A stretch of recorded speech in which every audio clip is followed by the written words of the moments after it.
Hi, how are you? I wanted to tell you this story back in October, but I don't know what happened. Guess I got busy, not sure. Hopefully I have enough time to tell it. I'm supposed to go to a dinner party tonight, a holiday dinner party. That's why I'm wearing this dress, and I should have enough time to finish this. Okay, so let's get started. If you know me in my real life, you know that I'm like really afraid of the dark, and I'm afraid of scary movies. Anything scary in general. If I even attempt to watch something kind of scary, I have to cleanse my mind palette with like Family Guy or something like that to go to sleep. So it's not that creepy of a story, but for me at the time, this was like taking the cake. So back a couple years ago, I'm in college full-time and I'm working 2 part-time jobs. I'm broke and I'm exhausted. I'd been working for an at-home healthcare company for about maybe 2 months. So this was before end-of-life care. I've spoke about that before on this channel. This is way before that. This is before any training. This is just almost like a babysitter at that point. The office calls me and they tell me that they have a great job for me to do over the weekend if I would like to take it. As I said, I'm broke. I'm like, yeah, of course, I would love to take it. After I agreed to take the job, then she said, thing is, you have to spend the night. I'd never spent the night. Like, I don't even spend the night with my friends. I gotta spend the night with a stranger. And if we're being honest about it, I was doing this photography thing at the time and I had a crappy camera.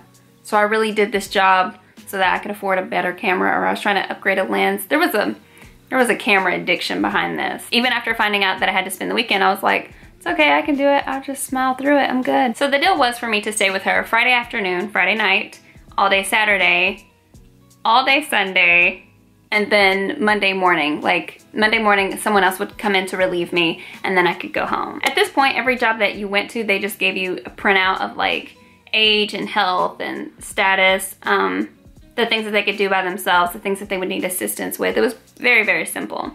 When I got to her house, there was a lady from the office there, and I thought that was really strange because the office workers hated to leave that office. Like, they would let that be known. Do not let me leave this desk to come take care of you. I hired you to do this job, like you better do this job. So for me to see her there, I was like, ooh, Cindy, what you doing outside of the office? Completely side note though, Cindy was like 500 pounds at the time, and I'm not, you know, I'm not talking about nobody's weight, but she was like 500 pounds at the time. Sometimes I'm like, Cindy's gonna have bariatric surgery and find one of my videos, and she better send me an apology for firing me, because it's happened, for real. People will make fun of me for having bariatric surgery, and then they'll have bariatric surgery, and then find my videos on YouTube and be like, hey, you wanna hang out? Didn't you make fun of me? My feelings are still hurt from back then. I'm sensitive. Back to the story. Cindy's on the porch, and I was like, of course, Cindy, what you doing outside the office? This is shocking to me. I didn't even know you had legs. I've never seen you stand up. She gives me the backstory of the lady. She introduces me to her and she says, this is Mrs. Oz. And I was like,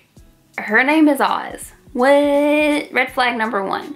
Then she says she is a centennial and points to a plaque on the wall of her 100. Maybe that plaque was from her 100th birthday, but at the time when I sat with her, she was like 101 or 102. And Oz raised up her little tiny fist and was like, still going.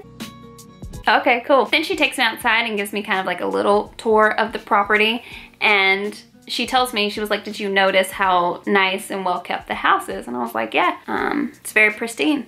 And she said like this house was built in like 1970. And in 1971, they moved into the house, her and her husband. In 1971, he was killed in a car wreck. And since then, time kind of stopped for Oz. So since 1971, Oz, basically, I think he owned a business or something, because the house was very nice.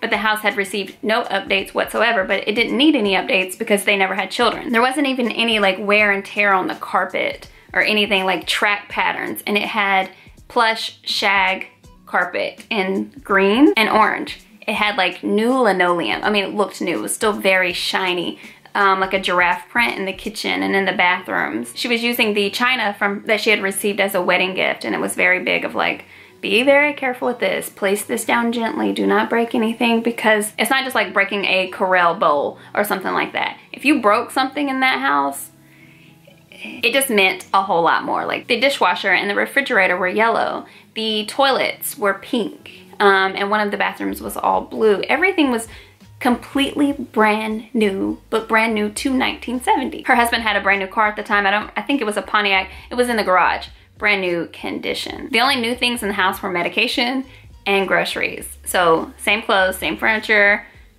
everything was the same. So the house had an eerie feeling right away, just because time stood still within that house. That's my second red flag. Here comes the third. Metamucil. I never knew Metamucil was that big of a problem, but it was for Oz. Oz was addicted to Metamucil, and if you don't know what that is, it's a powder. It's a fiber supplement powder. You mix it up in water, it makes a little orange beverage. Whoever was in charge at the time got a key. This key opened a cabinet. In the back of this cabinet was another key. You took that key and went, and there was another cabinet like on the floor in this weird place, and you open that cabinet and there was Metamucil. This was a very wealthy woman. There was cash throughout the house. There was actually old cash. Like, I had never seen such an old $100 bill in my life, but there was very old cash there. She had diamonds and gold and jewelry, like a lot of things of value that you could take. And what we locked up, what we watched, was Metamucil powder. The fourth red flag was payment. Initially, I thought that I was gonna get paid like $1 or so much more an hour to do this because it was overnight, and I think that's how it worked. But also, she said, we cut your pay in half from 7 p.m. to 7 a.m. And I was like, why? And she said, because that's when you'll be asleep. And I was like, who sleeps for 12 hours anyway? Yeah, I'm not gonna be able to do that. And Cindy was like, I'm sorry, you've already agreed to this. So that's why if Cindy ever contacts me in the future, I'm gonna give her attitude. And I'm sorry about that, Cindy, but I got to because you gave me attitude back in the day and I'm petty. So I'm mad about a few things. I'm mad that the house is stuck in the 70s and it's giving me the creeps because I'm a scaredy cat person. I'm mad that my pay is gonna be cut in half at nighttime when I'm not asleep. And as soon as they told me like from 7 p.m. to 7 a.m. was like half pay, I was like, so Oz is going to sleep at 7. I don't care what her bedtime is. She's going to sleep at 7 o'clock and she will get up at 7 in the morning. Cindy leaves, the nurse takes over. The nurse gives me like very general things about TV shows she likes, food she likes, because I have to cook for her. Shows me where the medication is, which is not locked up at all. And I was like, we still locking up Metamucil. Cool. Oz comes out on the porch and she like grabs Oz by the hand and she's like, Miss Ozzy, you're gonna be good for her, right? You guys are gonna have a great weekend. You better be sweet. And she's cackling and they're joking. And people say that all the time in general where you're like, oh, they're always sweet. She's over 100 years old. How much trouble could she possibly be? She's in better health than me. Everything's very general. She's like, okay, you guys have a good day. She gets down the steps and she looks back and she's like, have a good weekend. In what way did you mean that? Because I'm kind of a nervous person.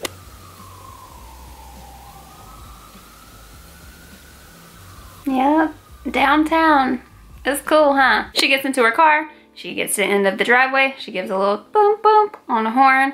We wave her off. She drives off and I'm thinking like, okay, everything's fine, everything's fine. Also, before I say this next bit, I should note, her nurse that was leaving was black. I'm not someone who cares about race or religion, like, I don't give two dams. But anyway, her nurse was black. Oz was white. The nurse gets out of the driveway. Ozzy crosses her arms and she looks like into the sun. And she says, that colored lady's been stealing from me for a long time.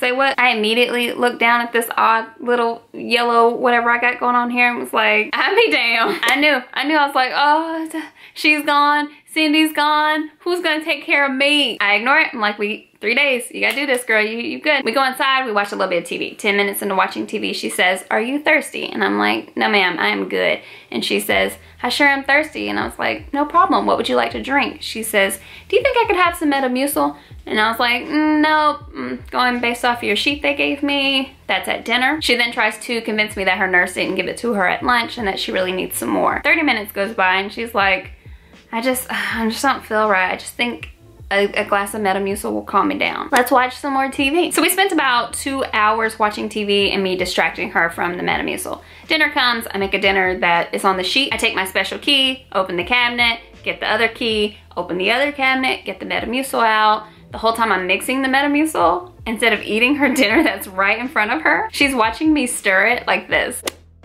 I'm finished stirring, I slide the glass over to her. She takes it and it's a glass, it's a full glass, like this big. She takes it and turns it up like it's a shot of tequila. Slams the glass back down the table, slides it to me and says, hit me again. Oz, that was like 3 scoops of Metamucil. That's all the paper says you can have. I'm so sorry. You should have like paced that out with your dinner. So the rest of the dinner, she gives me attitude saying how like the other nurse lets her have more Metamucil and I'm being stingy with the Metamucil, and then she accused me of drinking the Metamucil. It was kind of a rough dinner.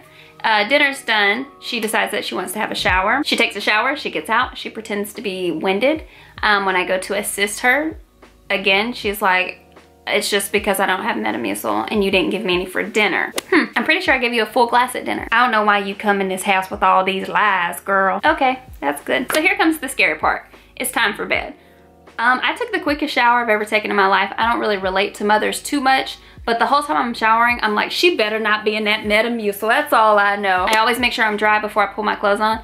I put my clothes on dripping wet skin and immediately went to the cabinet to make sure that she didn't get the Metamucil. This woman had me bugging. So here's the scary part. My bed is in her bedroom, and because this house is like older house, it had huge rooms. So there was enough room where her bed was for my bed to be here. Our bed was like, I guess you could say feet to feet, but it had enough space for you to like easily walk. Like 3 people could have walked in between the foot part of the bed. So if my head's here, her head is here. We're pretty much looking at each other in the bed. The problem is I'm in like a little basic twin size bed. I don't care. She's in a 4-post bed. At the time her hair was just like my hair. It was like this round, curly, puffy thing going on. 4-post bed. Her bed was backed up to a window. And because it's the 70s in this house, there's peach or orange sheer curtains everywhere. And there's an orange light outside. So at nighttime when you turn off all the lights, her bed looked like it was levitating. It was illuminated from this window, just like in The Exorcist. This soft orange light glowed in from the window. It illuminated the top part of her head. And again, nobody told me she talked in her sleep. If I'm spending the night there, you should probably tell me that. She slept in the middle of her bed with her arms out like this, almost like her arms were bound to the bed. Because she talked in her sleep, she just kept rolling her head or rocking her head and talking. When I tell you my nerves was shot, I had like high blood pressure, mid-stroke, everything. I had a blanket up to here, grown woman, blanket up to here, watching my patient and just being like, please don't have a stroke. Don't let her. Every scary image I'd ever had in my life came to my mind. I couldn't sleep. All I could see was The Exorcist, and I was like, if I turn on the light, she's probably covered in pea soup. I thought that she was vomiting everywhere, like projectile vomiting. I thought if I turned on the lights, there would be slashes on her face.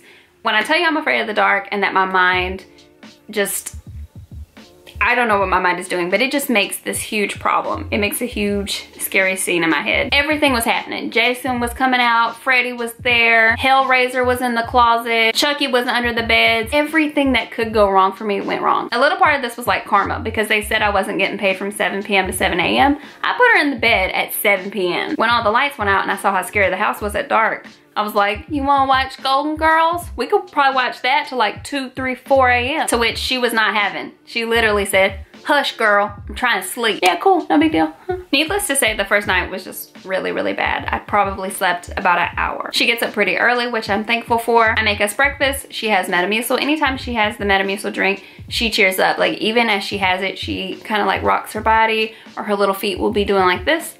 It got to the point where I was almost like, I'm just gonna sneak and give her extra Metamucil while I'm here. Don't worry, I didn't. I'm just saying, I needed to, I wanted to. Since she could only have the Metamucil for 3 times a day, in between the 3 times, she would get like really rude and snippy with you. Every time I saw her, she had a different cane, like even a pink bedazzled one, a glittery blue one, lime green, like a leopard one. That afternoon, she was asking me for Metamucil and I refused the Metamucil. Then she started to accuse me of stealing one of the canes. She decided that we should go on a hunt.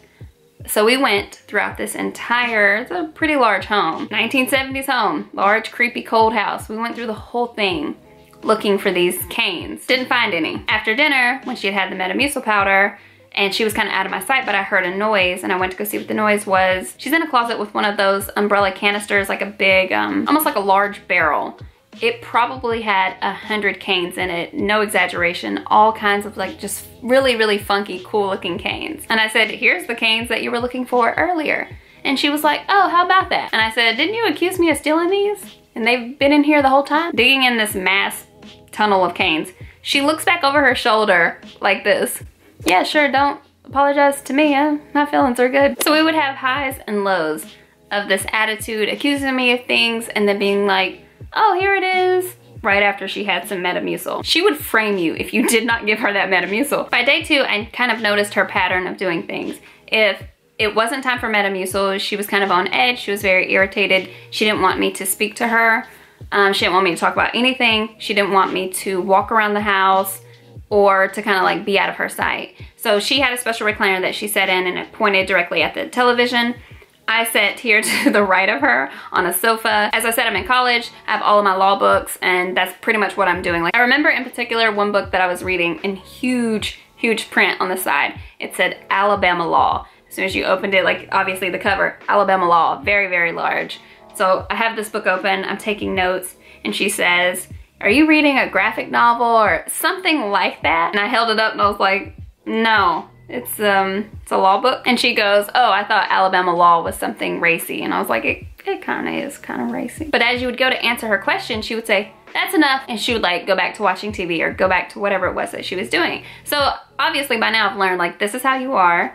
It's not time to eat yet. You haven't had Metamucil, so I shouldn't talk your head off. And I had to appear at all times like I'm not taking care of her. I had to act like I wasn't in the room, but as soon as she needed something, be in the room. I'm there with my books, TV's on, taking notes. She's watching TV. I'm thinking everything's good. I haven't had any sleep. I'm working through it. I notice that she gets up and goes around the corner, and I'm trying to pretend that I don't see this because I know she's gonna be very irritated with me if I say, "Hey, where are you going? Can I assist you with anything?" So I just let her go, but I'm also looking at my book, but being like, this is literally what I see. She was on the phone. She had not been, nobody had called. I had not seen her use the phone this whole time. So I kind of thought that was a little odd, but I was like, whatever. She gets off the phone, she comes back, she sits in the recliner. 2 minutes later, my cell phone rings. I notice that it's the office calling me. I go outside and answer the phone and they ask me what I'm doing, and I said, "We're watching TV." And they said, "But what are you doing?" And I said, "I'm sitting next to her. I have my homework with me, so I'm just taking notes." And Cindy said, "We don't pay you to take notes. You're there to do your job, so you need to be doing your job." And I said, "So you want me to sit with her and watch TV with her?" And she said, "Yeah, that's it. That's exactly. We want you to do what we're paying you to do." Okay, cool. No big deal. I go back inside. I don't say anything to her. Like, I don't want her to know that they called me. So I just take all my books, I put them in my bag, set the bag on the floor, immediately start watching TV with her. She then asked me why I'm watching her TV. And I was like, "Oh, there's no winning. I guess I will look at my shoes." And I said, "You know, because the TV's on, I just thought I would watch TV with you." And she said, "Why don't you go back to your fantasy books, girl?" Running off my limited sleep, I was like, "Oh, you're good. Don't say anything, please. You need this job." And so I said, "What would you like for me to be doing?" And she said, "Some Metamucil would be great." And then I was like, she's gonna tell on me nonstop for everything I do until I get her Metamucil. And that's kind of how the weekend went. I guess I took too long to make her dinner or something, and she called and told them that oh, I know what it was. She called and told them she didn't know where I was at. And I said, "I'm right here. I'm in her kitchen. I'm cooking." And they were like, "Well, she can't find you." And I was like, "The house is big, but it's not that big. I can see her little fuzzy head from the stove right here." And they wanted me to pause dinner, sit with her for a little bit, and then go back to dinner. And when I did that, she was like, "Shouldn't you be making dinner so we can have Metamucil?" Every time the sun got ready to set, like, fear just crept up in my chest and in my heart. And it was just another night of like no sleep. Another night of her head moving like this bright orange light coming through the curtains, my mind just going wild. I couldn't stand it. By Sunday, I called the office to ask if I could go home, like if someone could replace me. And they were like, "What's the problem?" And I didn't want to be like, "I'm a scaredy cat and I can't take it and I haven't really slept any." And she's really mad at me for not giving her more Metamucil. I wanted to be like, you know, like you never want to come off very weak at your job, but I was cracking. Sunday morning comes, her regular nurse comes in, and like she could tell by my face that I was just exhausted and done. She patted me on my shoulder like this, like that good slow pat, like, "You did good, kid." I feel like that's what she said. She signed my little paper. I don't think my car has ever left a driveway so fast. I barely made it home. Like, as soon as I got in my car, I felt so much comfort. I immediately got sleepy. At the time, my roommate was a guy, so I was always sure to like keep my door closed. I didn't even care. I came straight into my bedroom. I dropped my bag, fell face first on my bed, and immediately went to sleep. Like, still in scrubs and everything. I remember waking up with my roommate tapping me on my shoulder, and he was like, "Are you okay?" And I said, "Yeah, I just had a really rough weekend." And he was like, "It's the middle of the day. I thought you were drunk or something. You passed out with all your, like, your shoes are still on and you left your door open. I'm just making sure that you're okay." And even after I got up later on, he kept being like, "Are you okay?" My face, I think my face was just in shock. That has been like the scariest weekend I think I've ever had. Even though it wasn't that bad, but just the type of person that I am, I worked it up to be so much worse in my head. And for a while, especially adding in like not sleeping, I think in my mind, I thought that she was possessed, and also some of the things that she was doing, and also not having any sleep, I started to see things within the house, and I was like, this house is old, her husband died suddenly. Is he haunting the house, or am I just so tired that I'm seeing things? And I was so tired of the Metamucil schedule and being asked for it and unlocking it. And sometimes I would be like, in my head, I would just think that I had left the cabinet open, and I would immediately run and check and see if the Metamucil was still there. It was just the worst. It was the absolute worst. This story took way longer to record than I thought it would. This is probably gonna be a long video. Thankfully, some of you guys like those and give me good feedback from those, and I appreciate that. But this is the story that I wanted to tell you in October. Very sorry that it's like a couple months later. Sorry that it took me so long to get around to it. It's a long story. Really should have told that in October, and now telling it, it's really not even as scary as it was to me. But still in my mind, it's really scary. My social media is linked down below. I hope you're having a really good day. I really do appreciate you. Like and subscribe, do all those good things. Turn on post notifications so you can see when I post new videos, cause YouTube hides videos. Thanks, YouTube. I'm putting like 5 advertisements on this video. Y'all can be pissed about it. After a weekend like that, I feel like there's not too much that I can't handle. Like, I'm pretty brave nowadays. I mean, I'm not that brave, but I try to be brave. Okay, I'm gonna go to that Christmas dinner now. Love you, bye.